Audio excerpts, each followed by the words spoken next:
우리의 모든 고백 받으시는 그 주님 앞에 우리 시간 모든 영광을 드립니다.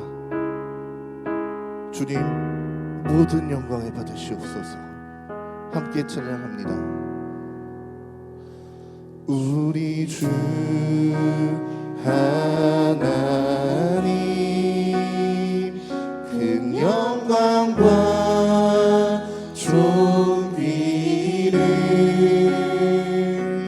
받기에 합당하신 지금 여기 계신 하나님,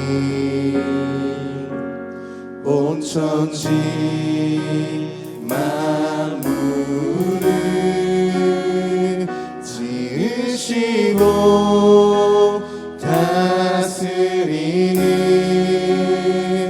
큰 권능과 능력으로 주의 말씀이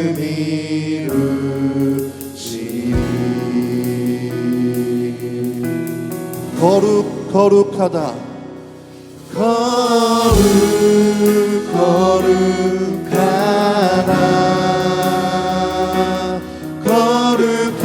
거룩하다 주 하나님, 곧 전능하신 이여, 하나님 나라의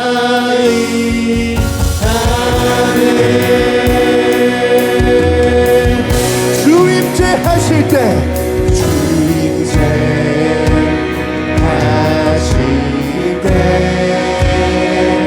모든 만물 경배하니 어둠 곳에 물러가니 오셔서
여기 있는 분들 가운데 대부분은 어떤 전도사, 목회자, 사역자라는 호칭을 갖고 있다라고 제가 압니다.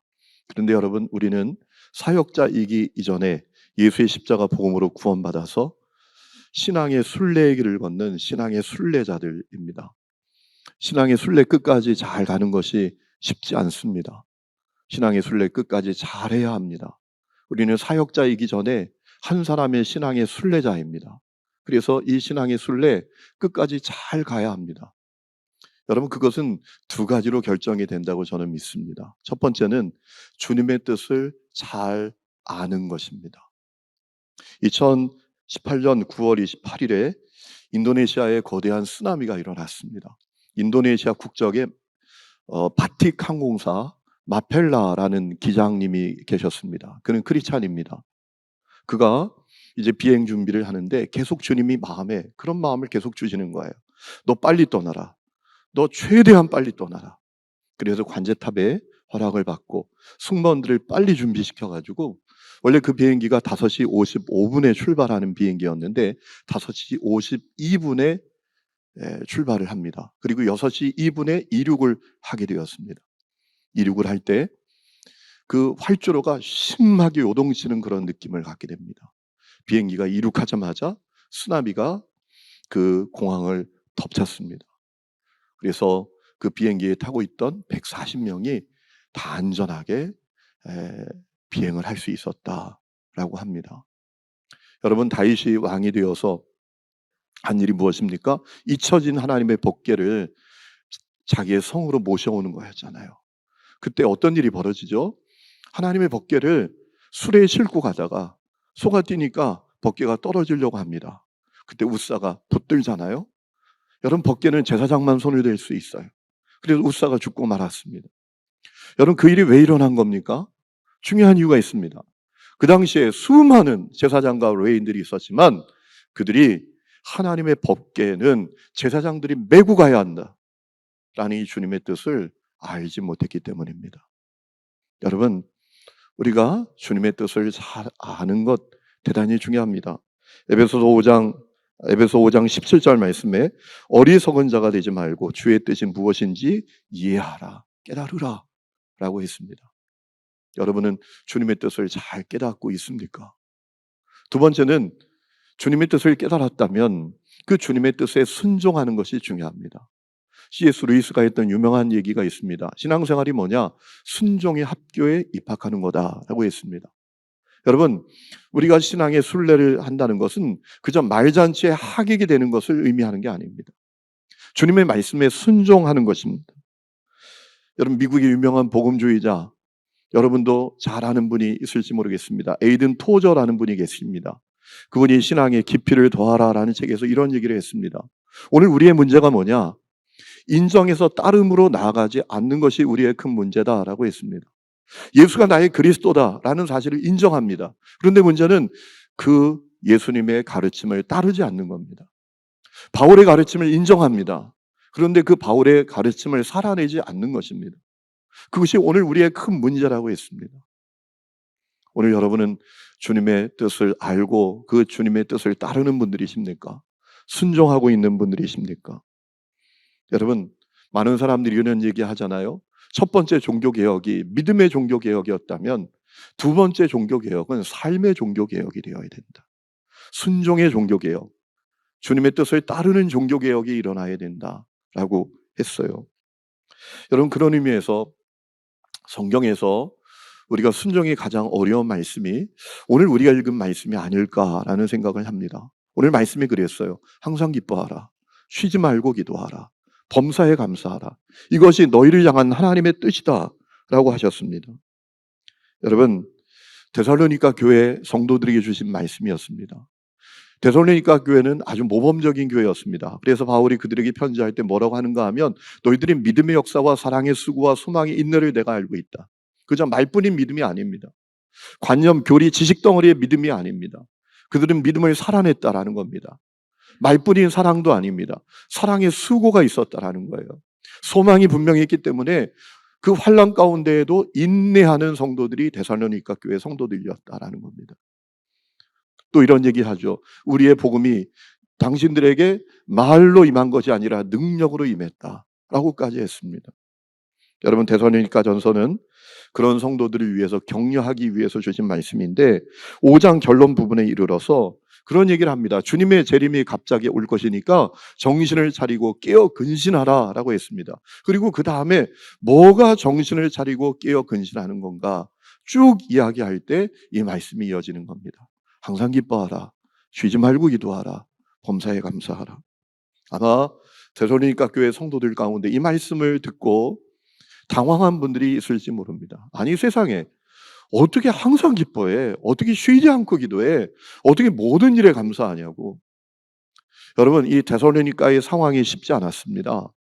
바울이 복음 전하다가 야밤 도주를 할 정도로 심각한 지역이 이 데살로니가였습니다. 오늘 우리에게도 마찬가지입니다. 여러분, 우리의 삶이 쉽습니까? 우리의 삶이 결코 간단치 않죠. 우리에게 많은 문제가 있습니다. 결핍의 문제도 있습니다. 고난의 문제도 있습니다. 우리가 살아가는 현실이 불의가 정의로 둔갑되는 사회입니다. 우리가 끊임없이 신정론에 대해서 질문할 정도로 정말 불의가 정의로 바뀌는 그런 일들이 우리 사회에 얼마나 많습니까?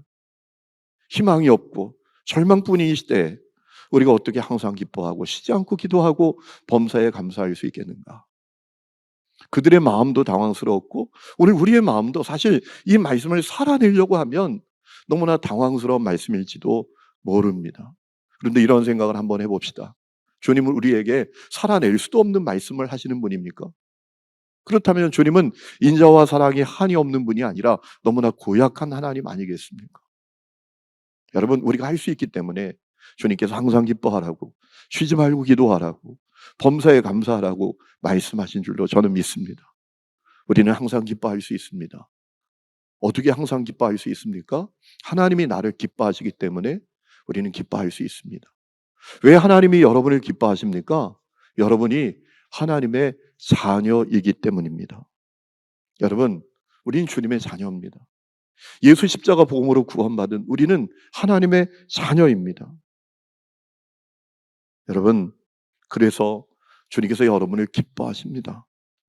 내가 하나님의 자녀라는 것 때문에 기뻐하지 않으면 어떤 문제가 생깁니까? 우리가 다른 것에서 기쁨의 조건을 찾기 시작합니다. 세상 지위, 성공, 명예, 돈, 부동산, 쾌락, 중독, 명품, 이런 것에서 기쁨의 조건을 찾아요. 여러분, 그 기쁨의 조건은 유통기한이 너무나 짧아요. 우리의 마음을 금방 허무하게 만듭니다. 더욱이 우리가 하나님의 자녀라는 사실 때문에 기쁨을 갖지 못하면 어떤 문제가 생기죠? 우리는 사역을 해도 너무나 무기력한 사역자가 됩니다. 그저 연기하는 사역자에 불과하게 됩니다. 내 안에 기쁨이 없는데 마치 기쁨이 있는 것처럼 연기하는 거예요. 두 번째는 쉬지 않고 우리는 기도할 수 있어요. 중요한 이유가 있습니다. 주님이 쉬지 않고 나의 기도를 들으시기 때문입니다. 우리가 살아가면서 인생의 겨울을 만납니다. 때로는 감당하지 못한 문제, 누구에게도 말하지 못할 문제도 만납니다. 때로는 인생의 변방에 나 홀로 서 있는 것 같은 그런 때도 만납니다. 저도 그런 때가 여러 번 있었습니다. 내 주위에 그렇게 사람이 많은데도 외로운 거예요. 내 주위에 가족도 있어요. 친구도 있어요. 그런데 나 혼자 인생의 변방에 홀로 서 있는 것 같은 그런 인생의 겨울도 만납니다. 여러분, 그때 주님이 우리에게 말씀하십니다. 나는 쉬지 않고 들을 준비가 돼 있다. 너의 한숨, 너의 절망, 너의 문제, 내가 다 들을 준비가 돼 있어. 라고 주님이 말씀하십니다. 여러분, 성경에 정말 기도에 대한 놀라운 약속들이 있죠. 예레미야 33장 3절, 너는 내게 부르짖으라. 내가 너에게 응답하겠고 네가 알지 못하는 그거 은밀한 일을 보이리라. 요한복음 16장 24절, 지금까지는 너희가 내 이름으로 아무것도 구하지 않았지만 구하라, 그리하면 받으리니 너희 기쁨이 충만하리라. 여러분, 이 말씀은 성경 속에 있는 문자가 아닙니다. 우리에게 실현되는 약속이에요. 주님 우리에게 말씀하세요. 쉬지 않고 나는 들을 준비가 돼 있다. 그래서 쉬지 않고 기도하라고 하시는 거예요. 세 번째, 우리는 범사에 감사할 수 있어요. 왜 그렇죠? 범사에 주님이 함께 하시기 때문입니다. 여러분, 복음은 세 가지 면이 있죠. 성육신이 복음입니다. 죄는 내가 졌는데 죄값 예수님께서 치르신 그 십자가의 대속도 복음입니다. 그리고 세 번째 복음이 있죠. 삼위일체 하나님이신 성령께서 내 안에 오셔서 영원토록 나와 함께 하시는 것 아니겠습니까? 요한복음 14장 16절에 이렇게 되어 있습니다. 내가 아버지께 구하겠으니 그가 또 다른 보혜사를 너에게 주사 영원토록 너희와 함께 있게 하리니 그는 진리의 영이라. 세상은 능히 그를 받지 못하나니 이는 그를 보지도 못하고 알지도 못함이라. 그러나 너희는 그를 아나니 그는 너희와 함께 거하시며 또 너희 속에 계시겠습니다. 여러분, 이 말씀은 성경 속에 있는 좋은 얘기 아닙니다. 문자가 아닙니다. 지금도 우리 속에 실현되고 있는 약속이라고 저는 믿습니다. 그래서 우리는 범사에 감사할 수 있는 거예요. 범사에 주님이 함께 하십니다. 우리의 삶이 평탄하지 않죠. 여러분, 그런데 맑은 날은 맑은 날대로, 흐린 날은 흐린 날대로, 비바람 폭풍과 치는 날은 그날 날대로 다 아름다운 날입니다. 다 소중한 날입니다. 왜? 주님이 함께 하시기 때문에. 그래서 우리는 모든 일에 감사할 수 있는 거예요. 제가 지금 사역하는 교회에서 13년째 사역을 합니다. 2010년에 저희 교회에 와서 사역을 시작을 했습니다. 그 전에는 저 부산에서 사역을 했습니다. 여기 혹시 부산 출신들 있으신가요? 참 부산이 신앙생활 하기도 어렵고 사역하기도 어려운 그런 지역이죠. 제가 그 교회에 처음 부임했을 때 깜짝 놀랐습니다. 왜냐하면 교회가 계단 99개 위에 있는 거예요. 저는 얼마나 놀랐는지 몰라요. 여러분, 부산은 평지가 별로 없잖아요. 바다가 있고 평지 조금 있고 언덕이 있고 그리고 그 위에 또 길이 있고 뭐 이런 식이잖아요. 그러니까 교회가 아랫길과 윗길 사이에 있는 거예요. 교회까지 올라가면 계단 99개 올라가야 되고 거기서 계단 100개를 올라가면 또 윗길을 만나는 겁니다. 제가 조금 일찍 와서 이 대학원 올라가는 계단이 몇 계단이나 되나 세어봤거든요. 아는 분 계신가요? 29계단이더라고요. 그 계단에 3배가 넘는 계단을 올라가야 교회가 있는 거예요. 와, 너무나 마음이 당황스러웠어요. 그 교회가 미래가 없는 교회였기 때문에 오시는 목사님들마다 교회를 이전해서 새롭게 건축하려고 애를 쓰는데 다 교우들의 반대에 부딪히는 거예요. 여러분도 나중에 사역을 하게 되면 그런 분들이 꼭 교회에 있거든요. 목사님, 내 눈에 흙이 들어가기 전까지는 안 됩니다. 이런 분들이 있어요. 그래서 이 교회가 약 300명 정도 모였던 교회인데 80명 정도 모이는 그 정도까지 교회가 쇠락한 거예요. 그런 교회에 제가 부임을 하게 됐습니다. 어떻게 합니까? 기도해야죠. 그래서 성도들과 함께 간절히 기도했습니다. 그리고 회의를 열었습니다. 놀라운 일이 일어났습니다. 만장일치로 교회를 이전해서 건축하기로 결정을 했습니다. 하나님께서 그 결정을 기뻐하시고 그 부산 시내에 땅을 주셨는데요. 사하구 괴정동, 괴정역 1번 출구에서 약 70m 정도 가면 430평의 대지가 있었어요. 그것도 하나님께서 기적적인 역사로 허락해 주셨어요. 문제는 그 교회 부지를 매각하는 거였어요. 교회가 230평이었는데 이게 한 필지도 아닙니다. 99개 계단 올라가면 예배당이 있습니다. 거기서 계단 15개를 올라가면 2층 집을 사서 교육관으로 쓰고 있습니다. 거기서 15계단을 또 올라가면 사택이 있습니다. 230평이 세 필지로 나눠져 있습니다. 여러분, 기적이 일어났습니다.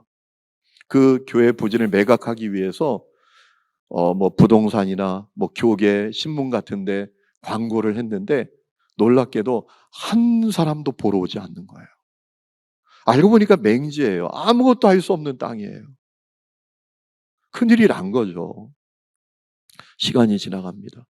만장일치로 결정했던 성도들 가운데 불평과 원망이 쏟아져 나오기 시작합니다.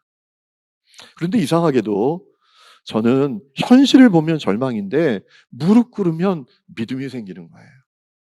하나님께서 해결해 주십니다. 어느 날 주님이 저에게 그런 감동을 주셨어요.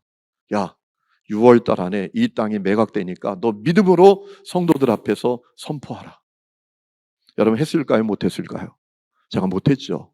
왜? 선포했다가 안 되면 어떡합니까? 내 목회지 도력이 끝나는 거잖아요. 그런데 하나님이 얼마나 강권하시는지 결국 제가 선포를 했습니다. 언제 했을까요? 사람들이 제일 오지 않는 새벽 기도의 시간에. 사랑하는 성도 여러분, 주님이 저에게 뜨거운 감동을 주셨습니다. 6월 달 안에 이 땅이 매각된다고 주님이 저에게 말씀하셨습니다. 했더니 거의 아멘을 안 해요.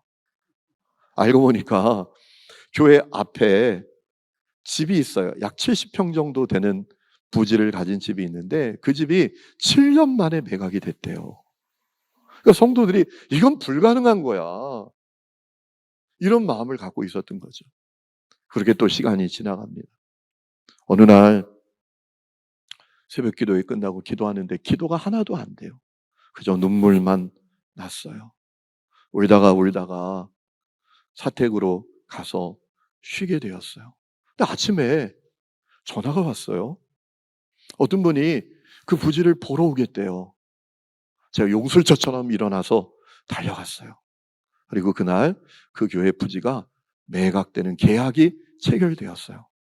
그날이 2007년 6월 27일 수요일이었습니다.